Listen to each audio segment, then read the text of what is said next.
자, 블라인드 뷰 시간 돌아왔습니다. 함께할 두 분 먼저 소개하도록 하겠습니다. 주식회사 플래처 김덕호 대표, JNC 투자자문 소재민 대표 함께하겠습니다. 어서 오세요. 두 분의 힘이 오늘 꼭 필요한 현재 시장 상황인 것 같습니다. 자, 그럼 이제 종목 블라인드로 먼저 시작해 보겠습니다. 소재민 대표가 준비했습니다. 종목 블라인드 공개해 주세요. 핵심 이슈 수혜주 이 종목 중장기 상승 기대. 자, 어떤 종목일지 한번 확인해 보겠습니다. 블라인드 오픈. 대한항공. 와, 대한항공. 지금 채팅창에 꾸준하자님도 저도 기억나요. 아무도 재건주 언급 안 할 때 언급할 때 짚어주셔서 감사합니다. 이게 지금 소재민 대표한테 하는 이야기거든요. 대한항공도 그쵸. 이러면은 뭔가 좀 달라지는구나 생각이 드네요. 그렇죠. 사실 항공주라고 한다면 지금 진짜 안 좋아요. 그렇죠. 환율에 엄청 최악으로 맞아요. 예민한 섹터라고 불리고 있거든요. 뭐 물론 최근에 이제 중국하고 일본하고 마찰이 생기면서 뭐 항공업계라든가 여행업계 이런 쪽에 반사이익에 대한 기대감이 생길 수 있다. 뭐 노선이 뭐 우리나라 노선이 더 많이 늘어나고 중국 노선이 늘어날 수 있다. 이런 기대감이 존재하는 건 맞지만 사실 항공주한테 중요한 건 수요라든가 유가보다 중요한 게 환율이거든요. 맞아요. 아무래도 리스비라든가 정비 비용, 뭐 기름값 전부 다 달러로 나가기 때문에 대한항공 같은 경우가 환율 10원 올라가면은 한 480억씩 손해를 본다라고 말을 하더라고요. 자, 그 말은 환율이 올라갈수록 사실 항공주는 안 좋아요. 근데 지금 시장에서 가장 문제가 제기되고 있는 게 사실 환율이거든요.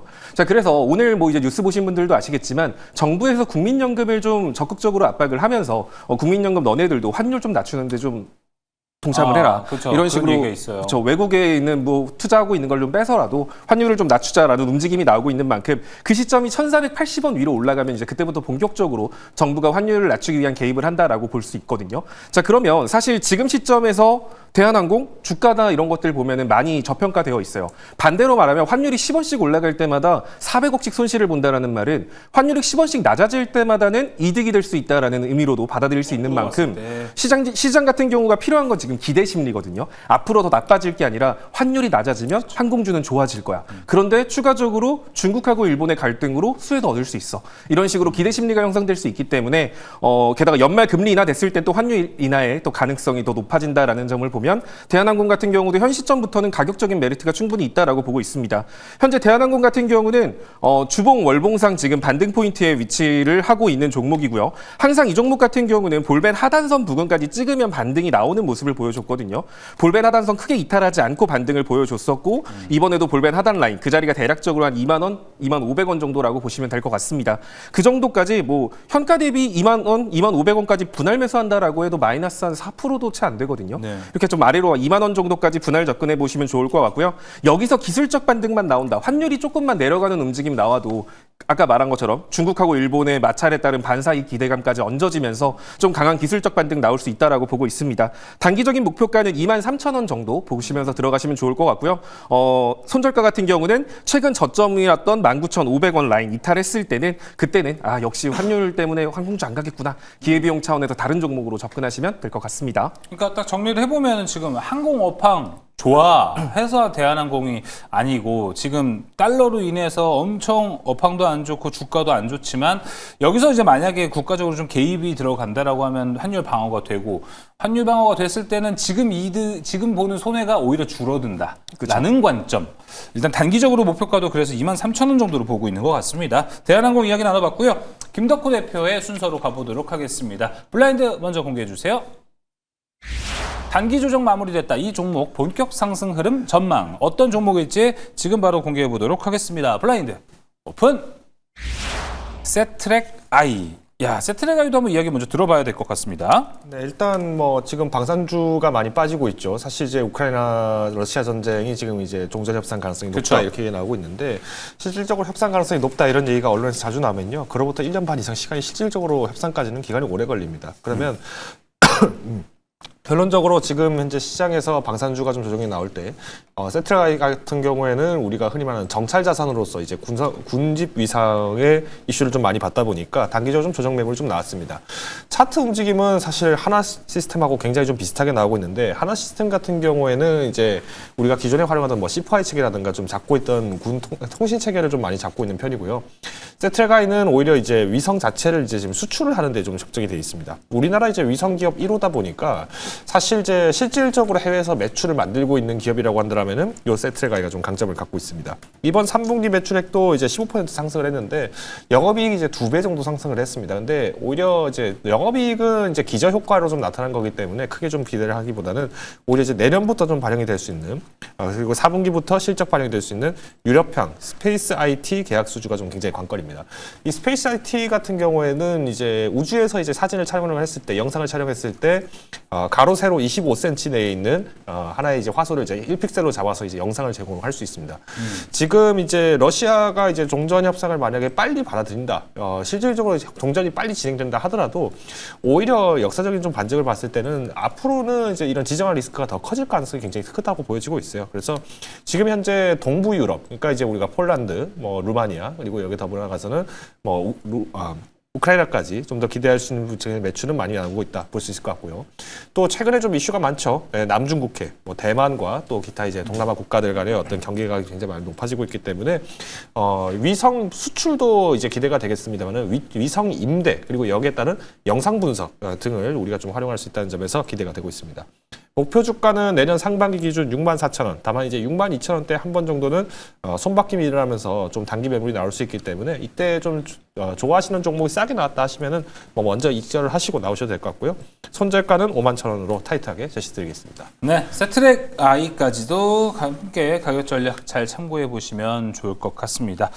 자, 전략 순서로 한번 가보도록 하겠습니다. 소재민 대표가 준비한 전략 블라인드 먼저 공개해 주시죠. 지난주에 한번 안 오셔가지고 시장 대응하기 힘들었어요. 오늘 제대로 알려주시면 좋을 것 같습니다. 자, 일단 지금 바로 확인해 보도록 하겠습니다. 블라인드 오픈. 추세 전환 확인. 자, 수치 볼까요, 한번? 그렇죠. 또 항상 또 제가 여러분들한테 많이 포인트를 좀 잡아드리는 그럼요. 것 중에 하나가 네. 나스닥 뭐 60일선 이탈하면 큰일 난다 뭐 이런 포인트들 주요 지지선을 좀 잡아드렸던 것 같아요. 벌어졌어요, 그 일이. 그렇죠. 지금. 그 일이 다 실제로 일어나고 예. 있는데 자, 그래서 지금 시점에서 일단 우리가 코스피랑 코스닥 지수를 보면은 단기 우하형 추세로 일단 진입했다라고 보여져요. 그래서 많은 분들이 여기서 어설프게 기술적 반등 나온다고 이제 다시 고점 가나? 이런 생각으로 섣부르게 따라잡았다가는 단기 우하형 추세라는 건 고점과 저점이 계속 낮아진다라는 거거든요. 그러니까 뭐 개인적으로는 이제 뒷부분에 말씀드리겠지만 자, 그래서 여기서 반등이 나온다라고 해서 섣부르게 여러분이 따라잡으면 안 되고요. 확실하게 하락 추세를 벗어났다는 포인트들을 잡으셔야 돼요. 그쵸. 그래서 그 포인트는 일단은 코스피 같은 경우는 4,000포인트라고 보시면 좋을 것 같아요.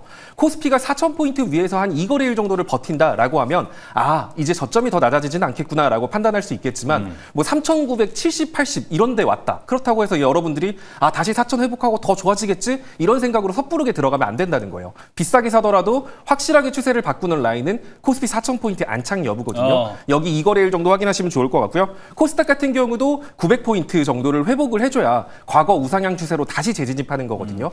그래서 900포인트 위로 올라가기 전까지 897포인트, 895포인트 이런 데서 뭔가 느낌 좋은데 하면서 섣부르게 들어가면 안 된다는 거. 확실하게 위를 보시는 게 좋고 일단 제가 일전에도 여러분들한테 시장지수 어디까지 빠지는 건 이상하지 않아요 라고 말했던 자리가 코스피 3,800포인트고요. 코스닥이 840포인트거든요. 여러분들이 만약에 과대 낙폭 이 정도면 반등 나와야 되는 거 아니야? 라고 생각을 한다라고 하더라도 지금 구간에서 어설프게 들어가지 마시고 차라리 코스피 3,800 그리고 코스닥 840 요 핵심 지지 라인을 기다렸다가 들어가시거나 아니면 아까 말한 것처럼 4,900, 4,000포인트, 900포인트 이 위를 안착하는 거 보고 들어가거나 지금은 아래를 확실히 기다리던가 아니면 위를 확실히 기다려야지 중간에서 어설픈 반등 노리고 접근한다? 여러분들 대응 못했을 때 계속 돈만 묶일 수 있거든요. 맞아요. 이런 거 생각하시면서 매매하셔야 되고 하락은 기회다? 이렇게 단순한 관점으로 하락할 때마다 종목을 접근하면 여러분들 나중에 돈 하나도 안 남습니다. 이런 지수 포인트들 꼭 체크하시면서 투자하시면 그래도 힘든 시장 안정적으로 넘기실 수 있을 겁니다. 네, 위로는 4,000과 900이 일단은 지금 다시 올라간다라고 하면 그때는 우리가 시장 긍정적으로 바라볼 수 있을 것 같고 만약에 빠진다면 여러분 코스피 3,800 그리고 코스닥 840선이 무너졌을 때 그때 다시 한번 더 대응을 더 들어봐야겠지만 그쵸. 일단 뭐 저가 매수라면은 그때가 더 주요한 전략이 좀 되지 않을까 생각이 듭니다. 요새 시장에 좀 페이크 같은 반등들이 많아가지고 좀 조심해야 될 필요도 있어 보입니다. 자, 이어서 그럼 이제 김덕호 대표가 준비한 전략 블라인드 가보겠습니다. 블라인드 공개해 주세요. 최적의 투자 전략 바로 이거다. 바로 가보겠습니다. 블라인드 오픈.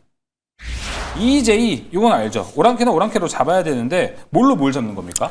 자, 우리는 이제 기관이가 외국인의 이 수급 현황을 보고 저희 개인 투자자들이 어떻게 하면 손실폭을 가장 적게 그리고 또 합리적으로 포트폴리오를 정비할 수 있을까에 좀 초점을 맞춰봤습니다. 제가 지난주에 이제 제시드렸던 전략이 아마 이제 작성금세 그리고 권불 10년이라고 해서 그만큼 이제 시장이 좀 조정 가능성에 대비를 했을 때 우리가 그동안 잘 갔던 종목 떨어지는 걸 함부로 잡으면은 떨어지는 칼날을 줄 가능성이 있다 좀 언급을 드렸던 것 같아요.